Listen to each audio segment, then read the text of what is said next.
trip on the same ship. So we must push one common intention.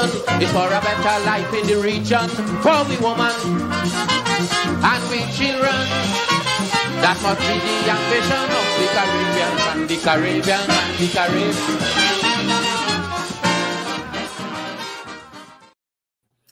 And welcome to yet another edition of the Open Word podcast.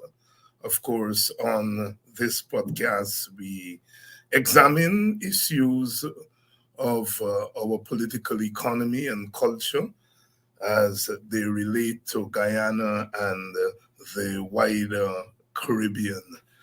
And today we continue our series with Professor Clive Thomas, looking at Guyana's oil, as we call it here on the Open Word.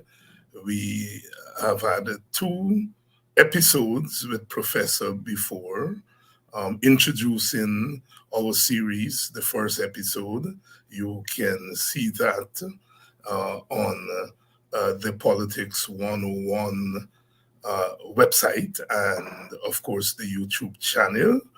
And the second issue, we looked at priorities, and Professor Thomas laid out 3 priorities. And today we want to continue with priorities. And we think that the issue of our priorities are important. Important because oil is not exhaustive. It's not exhaustive, of course. The oil is said to exhaust after a period of time, and of course the world is moving in direction away from fossil fuels, and so there is a limit. And so therefore, for a country like Guyana, given our own history of economic underdevelopment brought about not by our choice, but by circumstances, and here we have oil, as Professor Thomas called it, happenstance. What do we do? It means, therefore, that we have to have priorities. We have to have priorities. And so in that regard, I agree with Professor Clive Thomas. So we want to look at another set of priorities for Guyana. And again, we are doing this series on oil, not because there is a shortage of discussion on oil and gas. There have been lots of debates and commentary on oil and gas. One newspaper, the Kaitro News, dedicates, I would say more than 50% of its coverage, some would say more than that, to oil and gas. So there's no shortage of discourses on oil and gas, but we feel we should come at it from another perspective because it enriches the discussion and it allows our people to have a breadth of perspectives which can only point us in the right direction. So let's welcome Professor Thomas again. Professor Thomas, how are you? Fine, thank you, David. Of course, thank you very much. Thank you very much. Of course, we come on air tonight and we can't avoid the fact that our country is engulfed with grief over the tragic death of 19 students in a dormitory at Madia. And whether one is an economist as you are, or a political scientist, or a mechanic, or a nurse, or an ordinary clerk in a store, or for the government, one cannot avoid that issue. Brief comments from you? Well, of course, I share what you've just said. I think it's very important, but coming from the teaching profession, it is particularly hurtful to me because I always sympathize with students. I imagine myself growing up, I would have loved to have the opportunity to live in a dormitory. It was better than the physical comforts of home. So it's particularly painful to see so many young people die. And of course, what I am hoping is that we won't find out that That happened because of lack of preparation, lack of proper laws and regulations governing who can take care of other people's children when they have the responsibility. Understanding the psychology of children, the psychology of home care persons, that they were trained, have the experience in that type of thing, learn and from experiences elsewhere how children behave when they feel that they're wounded in a classroom, particularly if they are in a dormitory situation, if they're humiliated. All these things have to be accounted for, and people have to go in there prepared to confront and deal with such things beforehand. They can't do it after. So I'm hoping we will find out that we really have a situation of considerable urgency before us in other parts of the nation. Yes, and I share those views myself. And already we have some comments swirling around of the lack of the proper facilities at the building, lack of preparedness for a disaster, for a fire, being one of the issues. And people are already linking, if you will, the lack of resources, the adequate resources at the dormitory, with the kind of willy-nilly spending by the government and perhaps previous governments in terms of the priorities, that something like a dorm for students doesn't seem to have been a priority. Safety always has to be first. Yes. Yes. You have to treasure those who are young, unlike us. Yes, yes. A lot of it. And therefore, I think that precaution has to be the emphasis. We can't rely on persons who have no experience running such facilities or building them without consideration of whether you can fully entrap them. Of course, we have a culture of grilled houses and grilled windows and grilled doors. So we always have that tragedy before us. I know of one lecturer in the University of Guyana from overseas back in the 1980s who died because she got caught in a fire and the grill door blew up. So it's not an exceptional experience. An experience that happens many times when there are fires, particularly lower buildings or large wooden. So I think it's something we have to be prepared for. Something we have to be prepared for. And as we prepare to continue our discussion today, I just want to pass on some greetings to you from Guyanese in the Washington, D.C., Maryland, Virginia area. I passed through there over the weekend. Well, I lived there because, my siblings, my mom, and so on, they're there. So it's like one of my homes. And I passed through there for a graduation of one of my nieces who graduated with something called, she did a master's in political management. And I passed through there. I think you already had the topic. Well, yes, that's why I mentioned it to you, because it shows how these fields are developing. Yeah. Yes. She did political management, a master's in political management, and I was there for the graduation, and I went out to a Guyanese function, met lots of Guyanese there, and my God, they're fervent listeners and viewers of our podcasts, our programs. In fact, some of the ladies were saying that they're going to blame me for their divorces because they can't get their husbands off the computer between 7 and 8:30 in the evenings.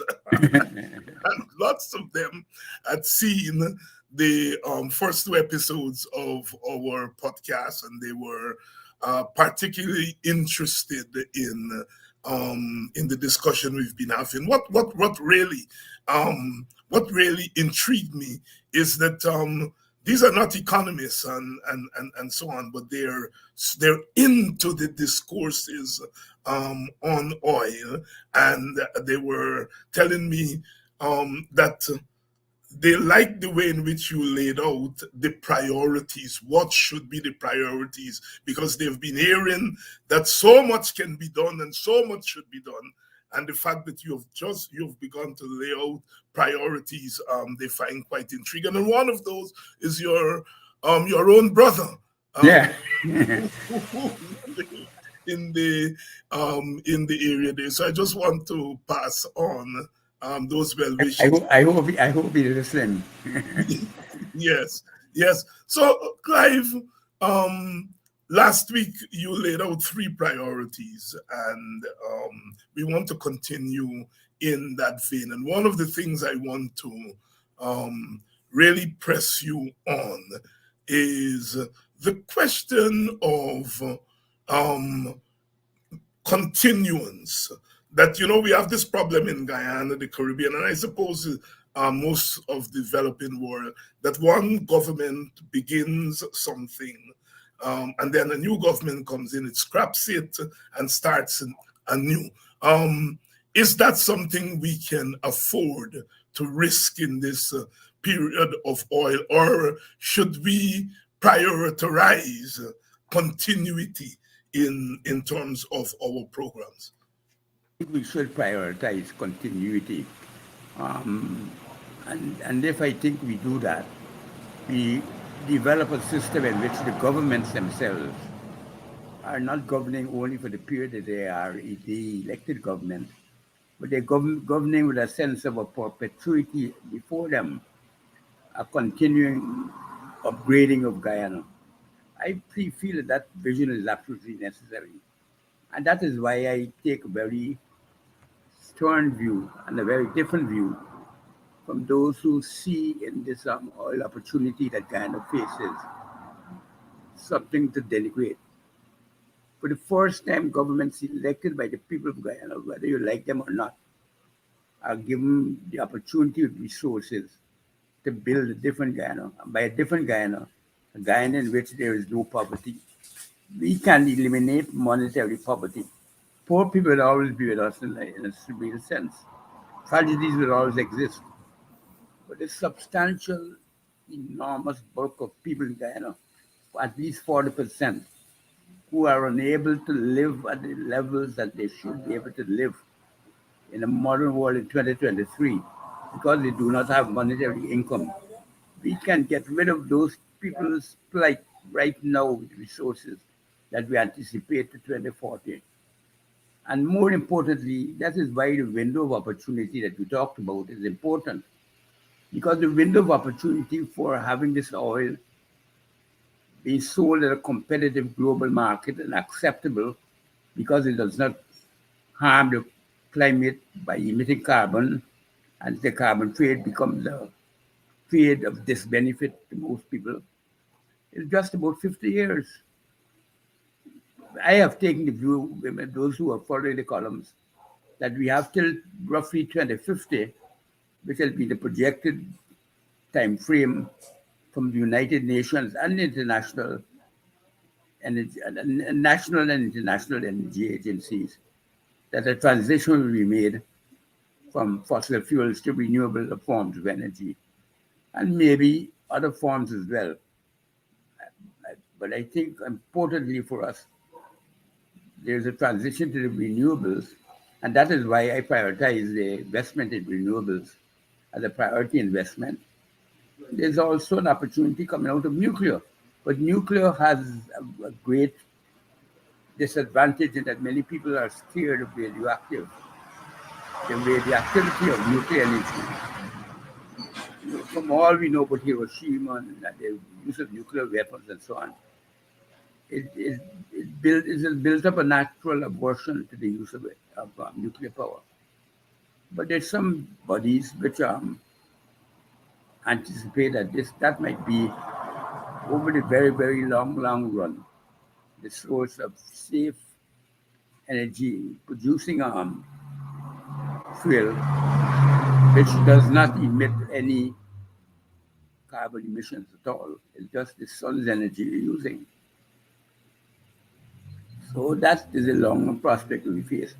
But starting with the priorities, the last time I emphasized or directed you to the use of the resources by, first of all, establishing a national bank, a national oil firm, a national company, and that company would take out shares to run and operate within the context of the oil companies that are producing oil. Remember, oil companies don't work under the laws of the public sector, they work under company law. So we can talk all we like about how and what they should do. They are regulated by the laws they are bound to, and that is company law. And Guyana has no right to interfere or intervene or interrupt or do anything but go by the guidance laid down in the company laws, and we can only do that, influence that directly if we are ourselves part of the owning group. So the company law also influences our participation in the production of oil. So we need to create a national oil company that insinuates itself into the ownership structure. We use the oil that we own to capitalize whatever value or shares that we have to pay for to become a partner in some of the operations. The second thing which I had recommended last week was the use of emphasis on research and development in the field of renewables. And I did that because I believe that there's no economy in the world that can develop sustainably without having an heavy investment in research and development. And if I had to pick any field that Guyana has capabilities in, not because it presently has the structure or capacity to do that, but because of the scale of operation and the cost of the technology, I would say renewables is the single best opportunity for us because the variety is so great, wind, solar, some of them might be very high cost, like hydroelectric, but many others require smaller scale operations to test it out. So I would feel that should be our area of priority because we're trying to develop an investment function in Guyana that is not only based on producing things, but in creating things, innovating, and becoming a leader in innovation. So I think that would be the second priority that I would give. A third priority, which I didn't mention last week, but which is important, that we continue to do some of what the present government is doing, or whatever government there is doing, just to give the continuity to the point we just raised. So that we see the vision of developing government as a vision shared by all governments, present and future. And when we develop a culture like that, we can talk about a Guyana or a Guyanese in a sustained way, with a vision of its existence where we're building on each other's capacity. One generation takes it on to the next and the next to the next. I think the opportunity for our generation is to eradicate poverty, and therefore that's where I feel we should divert our energies. And this has happened because, as you have said, I've called it happenstance. We didn't plan, there's no plan that we certainly, may be a divine plan for us to stumble upon the oil that we have. There's no human guarantee that could have happened. And the result, if we take it as happenstance, is a circumstance that gives us this opportunity that we should not lose. And that is what I'm trying to urge. The other thing is that the flows of the benefits from the oil is limited over the time horizon, because we would like the flows to be going on for perpetuity, but that can't happen because, as you said at the beginning, it's an exhaustible resource. And we are facing the transition of energy away from carbon-emitting energy. So the opportunities have to be built up within that narrow time frame. 50 years is really not a very long time. That's 5 generations, five decades. And if we're going to do that in the space of 5 decades, we have to make sure that we make the best use of the resources. And that is why I'm hoping that we don't get carried away with vainglorious experiments because there's a tendency among what people call petro states, which we discussed last week, for the leaders to be so blinded by the power of oil that engage in all sorts of external adventures and end up putting their countries into really bedeviling situations that tends to reduce the possibilities of avoiding the petro state becoming a curse rather than a blessing or a benefit. And the other thing which I think is very important for us, because I don't think there's a sustainable future for Guyana outside of the framework of CARICOM. I always think that we have to have an initial platform for engagement with the rest of the world. Guyana by itself is too small. And CARICOM has been my traditional entry into the region. Yes. Having contributed to the West Indian integration movement. And so I go back to that. And I feel that the flow of resources coming into Guyana over time will be erratic, but large at many, many periods of time. Large beyond the capacity of the government to correctly handle it. Because they won't have so much money, they won't know what to do with it. Because we're talking about going to maybe about 2 million barrels of oil a day in the late 2030s. And that multiplied by 70, 80, whatever you want to call it, 100. That's a lot of money for Guyana, even when you take out that our net revenue flows will be just 50% on average from that. So I feel that if that is so, then we should think of the Natural Resource Fund that we've created as a Caribbean fund. Okay. Where I think the investment goes back into building up the platform benefits to the region. The private sector of this region is exceptionally creative. But I say that not because my family is also part of it. My son is, the major entrepreneur in the region. He claims his Jamaican citizenship because he's born here. But through him, I've come to realize that there's a lot of skilled entrepreneurs out there in the rest of the Caribbean who are really, really, really, really capable and who have experience and skills which I'm sure could make for productive use of good capital available to them from a sympathetic government. Well, those other governments don't have oil, and we have it. So I think that our natural resource fund should be funded in some significant part, in funding private sector development in the region. I would not recommend government investment this time because I'm fearful that given the sort of relationships governments tend to have with each other in the region, the old boys network will lead to a lot of funding that cannot justify itself as being commercially beneficial to the fund. So that would be the other addition that the other priority. And let me press you a little bit on the Natural Resource Fund.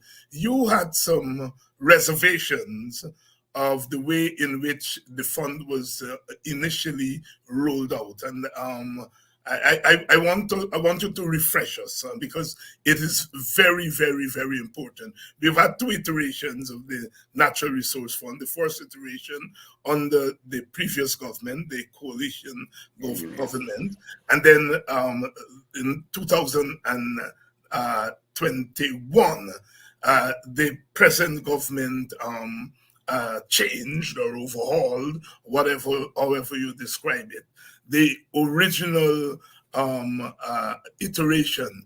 Tell us, first of all, your own critique of the initial rollout of the Natural Resource Fund. And second, how do you conceptualize a natural resource fund from a Guyanese/regional CARICOM perspective?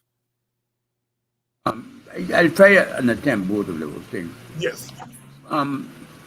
First of all, you have to recognize that every dollar you earn from oil has been earned from the sale of oil externally. And that's the benefit that comes from the rest of the world, or the persons who buy our oil to Guyana. If we hold that money outside our borders, we end up by lending that money in effect to the places where we hold it. Therefore, I have a fundamental difficulty with holding a reserve fund just for the sake of a reserve fund in any place or any part of the world where we don't benefit directly and fully from the use of the resources. The interest rate that is paid to us by the Federal Reserve System is a fraction of 1%. At least when we started, the interest rates might have gone up now. I haven't checked it recently. But it used to be a fraction of 1%. Surely we can do better with the money. So the problem that we have, of course, is that the international institutions, the IMF, the World Bank, they're all telling us the safest thing to do is to put your money in a sovereign wealth fund. But the sovereign wealth fund becomes the owner of the capital, and it becomes integrated in their system. They run the rules of the international capitalist system. When the sovereign wealth funds of Saudi Arabia or Qatar, wherever it is, run into conflict with the US, they lever their resources against it. So we're entering into a world in which we don't have control because we surrender the control in search of a piece which they never really give us, and freedom to use the money as we like. They always constrain it by putting regulatory conditions on the investments by foreigners in their country. And I don't mind them doing that because that's their responsibility. We don't do that in Guyana. That's our fault. But to put a sovereign wealth fund, I feel, of such immense magnitude, several times the GDP of Guyana, to earn less than a fraction of 1%, and sometimes a fraction of a tenth of 1%, is to my mind criminal abuse. And that is why I feel that we have to reconceptualize it. And if we need to put it externally because we want to share the risks and the problems, what would happen if it all were in Guyana, and Guyana had, say, a tragedy in a scale of what happened with the Mahajir students, something national of that type, we won't be able to use it to solve the problems. But we can always put it in a region, and with skillful administration, knowing full well why we're doing it, skillful diversification, with strict attention to profitability and returns on your investment, without selling out the country by giving their friends and pocketing the difference, we can ensure that we have a fund where we can always have emergency funds if we needed it. And that's and the point. That money is now hostage. So if, for example, we insist on the unlimited liability, you know which money going first? You know which money is going first? Our money. Pay, of course, the people will take liens against the deposits we have in the United States. That's where we keep the bulk of our assets. In a natural resource fund, could you imagine it? Do you think Trump would tell them no? I don't want to call any name. Right. I can't imagine he said these shithole countries cannot force us in any liability like that. So you're advocating that if it must be external, it should be regional. It should be regional. It doesn't have to be 100% regional. It could be 80, 90, I don't know. But it should be principally focused on the region. On the region. Professor Clive Thomas, enough spread, yeah. Yes. Professor Clive Thomas here giving us another perspective on how we should conceptualize the natural resource fund, where the money should be. Should it be in the United States of America, or should it be in our own country and our own region? Professor Clive Thomas, two things. They say that if you put it in the United States, there you're avoiding corruption in your own country? That the insinuation is that we are too corrupt to have the money here. Respond to that. I never viewed my people as being more corrupt than others. Yes. I mean, in fact, to the contrary, I grew up thinking of all the smart men in the world as Americans. So I have a sense of crime has been an American pastime. I saw too many movies growing up. So my vision of our people is that they are no more criminal than anywhere else. There may be corruption, there is, and that I have no doubt because I've studied it. Yes. And the risks are great. But that is where you need careful and skilled management, where you need total commitment on the parts of all the governments, present and future, all contending political forces, to shape an agreement that allows us to envisage that this will be the normal practice for the country. But we are engaged in no such deliberation, no such discussion, as far away as we were 4 years ago, or even 8 years ago when we first formed our 2015. Yeah. What is your take on the argument that we have to save money for rainy days? That should be a priority. Yeah, that is a priority, but it's a rainy day savings in the region. That's what I'm saying. There are good investments in the region that can meet that criterion. The regional investments that can meet that criterion. Yes. Professor, go ahead. Finish your thought. No, that's the point I wanted to make. I don't want to steer the question in there. I'm going to throw a question at you here, but one that I know that you're capable of answering. As we move more into the era of oil, is the notion of state asset recovery more and more becomes more and more necessary? Yes, it is. Talk to us about that. Well, you made the point yourself when you raised the question about corruption, because underlying a lot of our fears about Guyana is the role of corruption. And a lot of it is founded in the belief that the resources that people are managing are their resources. Are we government owned? It's a strong syndrome. People don't realize the difference between personal ownership and fiduciary responsibility on behalf of a nation, on behalf of a country. I remember when I first went into government, it was preceded by a long and very intensive evaluation of the future of the sugar industry. We actually produced a plan. I was appointed chairman of the board. The first thing I tried to do is to introduce that plan and make it workable. Because every single Guyanese that had something to contribute to sugar contributed to the formulation of that plan. I've never heard a word about it since. And the government itself that helped promote the idea of the plan through an investigative committee abandoned it from the very first. They didn't know what we're doing. They never told us to do that.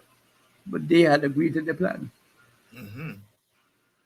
So the issues of responsibility and the management of resources and the responsibility they're undertaken on behalf of the people of Guyana are not given always the importance that we sometimes expect of it.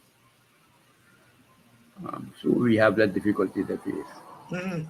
I've never heard, and I avoid raising it because I've never heard a single person mention that we plan. Not a single person for the last few years. Professor, I want us to introduce a subject which I hope we can talk at length about as in our next episode, probably.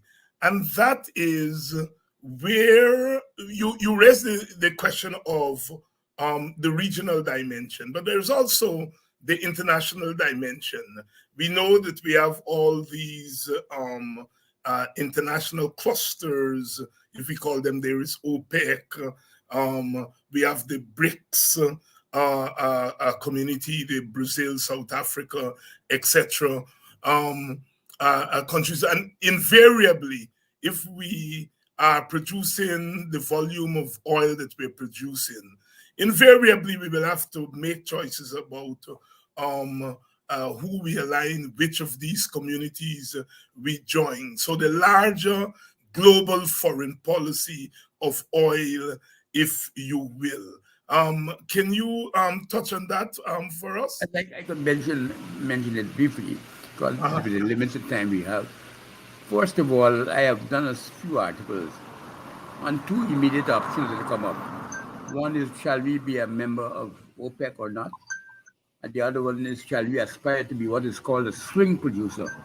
That's a producer that just comes into the market to balance it, let demand and supply out to kill, because it's a very volatile market. And if we concentrate our output on matching the swings and the roundabouts of the market, we might be in a position to reap more financial gains from the sale of oil. I tried to evaluate that, and I've done that in the previous column, so we could talk about that some other time. Yes. But on the wider issue of foreign relations, I had raised in WPA the issue of whether we should not be considering whether we need to participate in BRICS or not, which you mentioned.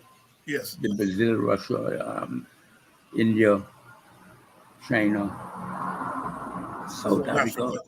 Yeah, they have 18 members now, I think. And I think there's another one from our region, Argentina. Argentina, I think, is preparing to join. Yeah. So I think that those are explorations that we should be undertaking. Because remember, Guyana participated as a member of the small island territory countries. Are we not an island? Right. In fact, we said we're an island surrounded by land. Yes. As an excuse to get in there. But it means, what I'm trying to get at is, I think it's important for us to support a multipolar world. And that is because we live under the shadows of a hegemon. And we need to have the flexibility of our relations so we don't become what is called a client state. We expect them to perform in an obedient way every time. So that will be my preference. I feel we have to recognize that we live in the Western Hemisphere that has its constraints. So I think we should still support diligently and always in principle, and always with our national interest as priority, a more multipolar world, and to support progressive things. Because you see, the future of oil is being reduced to 50 years, mainly because of the past behavior of Europe and America. It is not ordained by nature that should have been the situation. But that situation will be created by the past industrialists, and to some extent by the leading ones now today. So we can't become the victims of that. We have to find a path as a small, poor country where we satisfy the immediate needs that our national interests dictate. Our people dictate that we get them out of poverty, and then use our influence and leverage to promote a multipolar world where we would not allow such inequities to regenerate themselves over the future. And that's the purpose of multipolarity, to prevent an hegemon from leading in every development.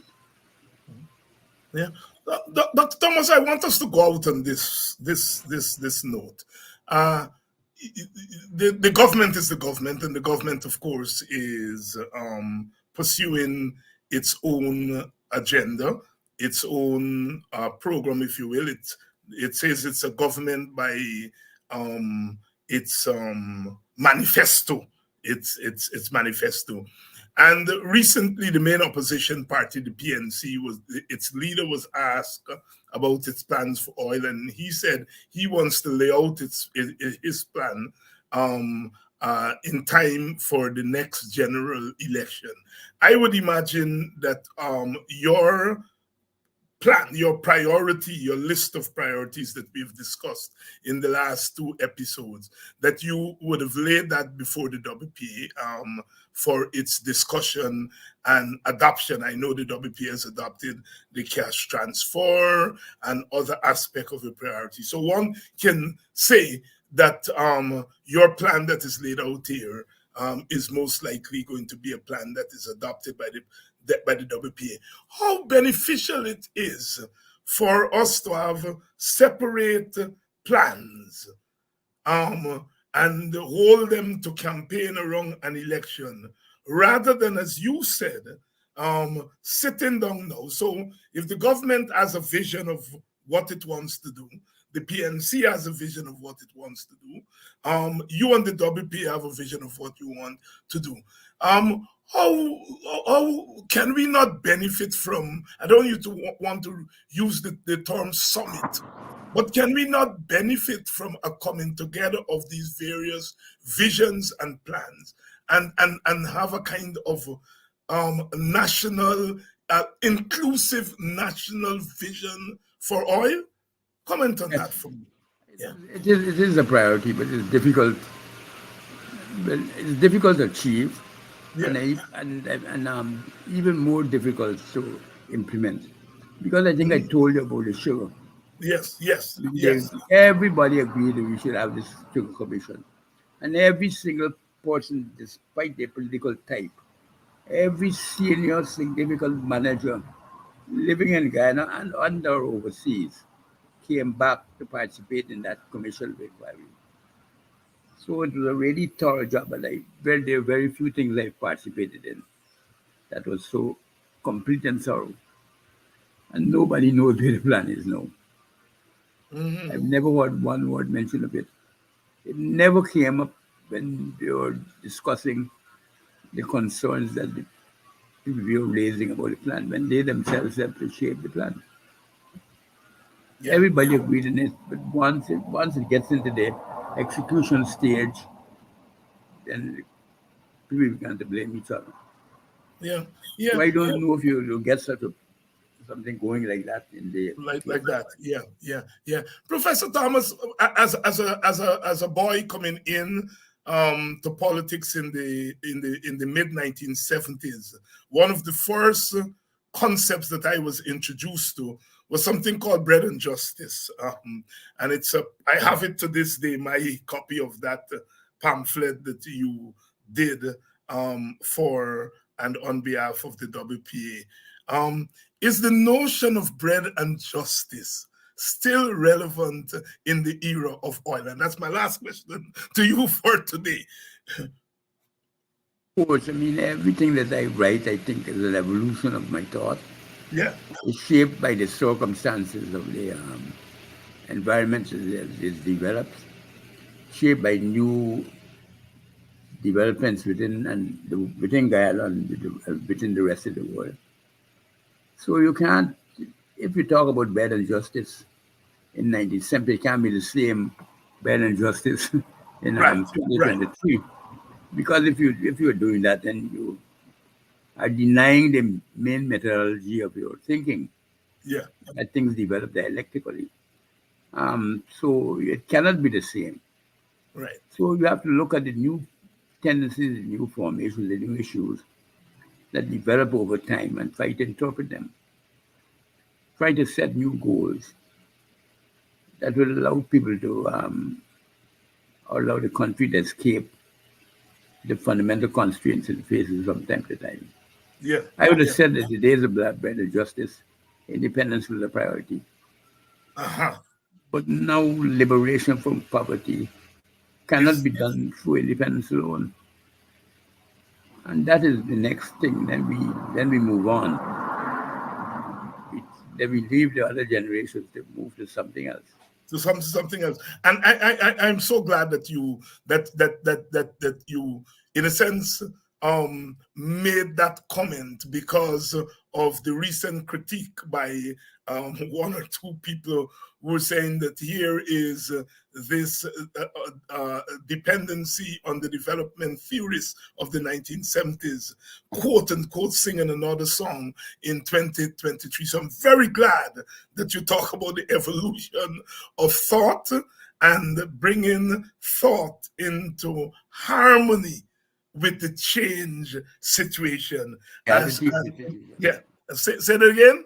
And the realities of the day. The realities of the day. Professor Clive Thomas speaking to us here. Thank you, Professor, for weighing in today on these issues. I dare say, you know, my first visit to Jamaica, 30 odd years ago, I stayed in a home, and the mother, when she heard I was from Guyana, she said, "You know, Professor C.Y. Thomas?" I said, "Yes, he's my colleague." She gave me a big hug. She said, "He was my teacher at UWI, and you Guyanese don't know the treasure you have. Why don't you all send him back to Jamaica? Because you're all not making use of him." I wanted, that was, I think, 1992 or 1993. I made my first visit to Jamaica, and I always remember that. Our own treasure, Professor Clive Thomas, and we here on the Open Word on Politics 101, we are making use of this treasure. Professor, thank you, and see you again next week for another edition. Professor Clive Thomas there, of course, in his own way, analytical, clear, thoughtful, biting, even when he's critiquing. I hope that we would have learned something, because knowledge and ideas is one of the things that I have learned from Professor Clive Thomas over the years of association, that he says very often, ideas matter. Ideas matter. And I hope we have contributed something to the flow of ideas around oil and development. Thank you. Until the next time. One race from the same place that make the same trip on the same ship. So we must push one common intention. It's for a better life in the region.